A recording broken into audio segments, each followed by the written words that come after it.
Chapter 11. It is a settled fact that man naturally chews his food. The few fadists who maintain that we should bolt our nourishment, after the manner of the dog and others of the lower animals, can no longer get a hearing. We know that we should chew our food, and if it is natural that we should chew our food, the more thoroughly we chew it, the more completely natural the process must be. If you will chew every mouthful to a liquid, you need not be in the least concerned as to what you shall eat, for you can get sufficient nourishment out of any ordinary food. Whether or not this chewing shall be an irksome and laborious task or a most enjoyable process depends on the mental attitude in which you come to the table. If your mind and attitude are on other things, or if you are anxious or worried about business or domestic affairs, you will find it almost impossible to eat without bolting more or less of your food.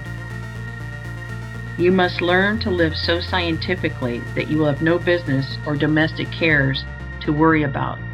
This you can do, and you can also learn to give your undivided attention to the act of eating while at the table. When you eat, do so with an eye single to the purpose of getting all the enjoyment you can from that meal. Dismiss everything else from your mind, and do not let anything take your attention from the food and its taste until your meal is finished. Be cheerfully confident, for if you follow these instructions, you may know that the food you eat is exactly the right food, and that it will agree with you to perfection. Sit down to the table with confident cheerfulness and take a moderate portion of the food. Take whatever things look most desirable to you.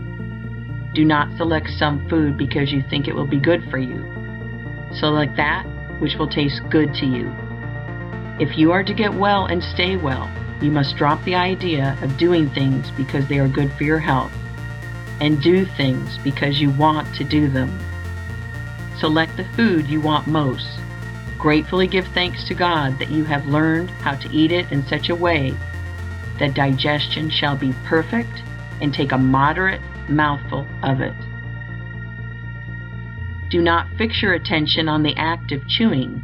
Fix it on the taste of the food, and taste and enjoy it until it is reduced to a liquid state and passes down your throat by involuntary swallowing. No matter how long it takes, do not think of the time, think of the taste.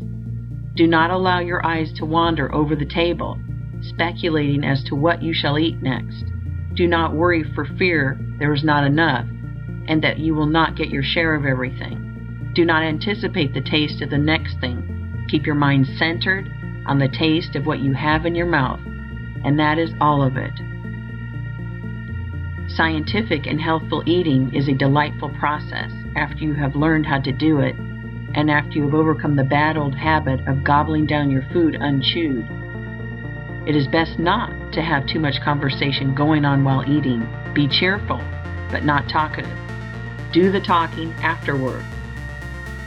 In most cases, some use of the will is required to form the habit of correct eating.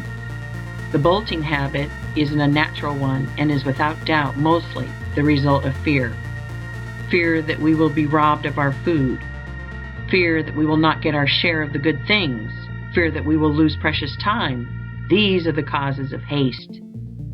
Then there is anticipation of the dainties that are to come for dessert, and the consequent desire to get at them as quickly as possible. And there is mental abstraction, or thinking of other matters while eating. All these must be overcome. When you find that your mind is wandering, call a halt. Think for a moment of the food and of how good it tastes, of the perfect digestion and assimilation that are going to follow the meal, and begin again. Begin again and again, though you must do so 20 times in the course of a single meal, and again, though you must do so every meal for weeks and months. It is perfectly certain that you can, from the Fletcher habit, if you persevere, and when you have formed it, you will experience a healthful pleasure you have never known. This is a vital point, and I must not leave it until I have thoroughly impressed it upon your mind. Given the right materials, perfectly prepared, the principle of health will positively build you a perfectly healthy body, and you cannot prepare the materials perfectly in any other way than the one I am describing. If you are to have perfect health, you must eat in just this way. You can, and the doing of it is only a matter of a little perseverance. What use for you to talk of mental control unless you will govern yourself in so simple a matter as ceasing to bolt your food? What use to talk of concentration unless you can keep your mind on the act of eating it for so short a space as 15 or 20 minutes, especially with all the pleasures of taste to help you go on and conquer? In a few weeks or months, as the case may be, you will find the habit of scientific eating becoming fixed, and soon you will be in so splendid a condition mentally and physically that nothing would induce you to return to the bad old way. We have seen that if a man will think only thoughts of perfect health, his internal functions will be performed in a healthy manner. And we have seen that in order to think thoughts of health, man must perform the voluntary functions in a healthy manner. The most important of the voluntary functions is that of eating, and we see, so far, no especial difficulty in eating in a perfectly healthy way. I will here summarize the instructions as to when to eat, what to eat, and how to eat with the reasons therefore. Never eat until you have earned hunger, no matter how long you go without food. This is based on the fact that whatever food is needed in the system, if there is power to digest it, the subconscious mind announces the need by the sensation of hunger. Learn to distinguish between genuine hunger and the gnawing and craving sensations caused by unnatural appetite. Hunger is never a disagreeable feeling accompanied by weakness, faintness, or gnawing feelings of the stomach. It is a pleasant, anticipatory desire for food and is felt mostly in the mouth and throat. It does not come at certain hours or at stated intervals. It only comes when the subconscious mind is ready to receive, digest, and assimilate food. Eat whatever foods you want, making your selection from the staples in general use in the zone in which you live. The Supreme Intelligence has guided man to the selection of these foods, and they are the right ones for all.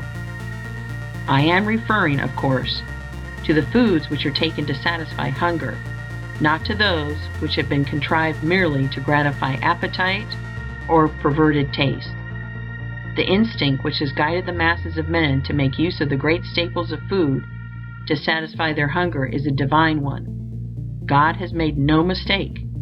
If you eat these foods, you will not go wrong. Eat your food with cheerful confidence and get all the pleasure that is to be had from the taste of every mouthful. Chew each morsel to a liquid, keeping your attention fixed on the enjoyment of the process. This is the only way to eat in a perfectly complete and successful manner, and when anything is done in a completely successful manner, the general result cannot be a failure. In the attainment of health, the law is the same as in the attainment of riches.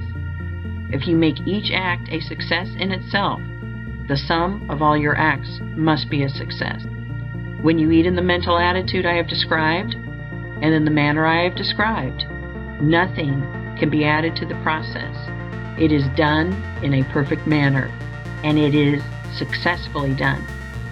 And if eating is successfully done, digestion, assimilation, and the building of a healthy body are successfully begun.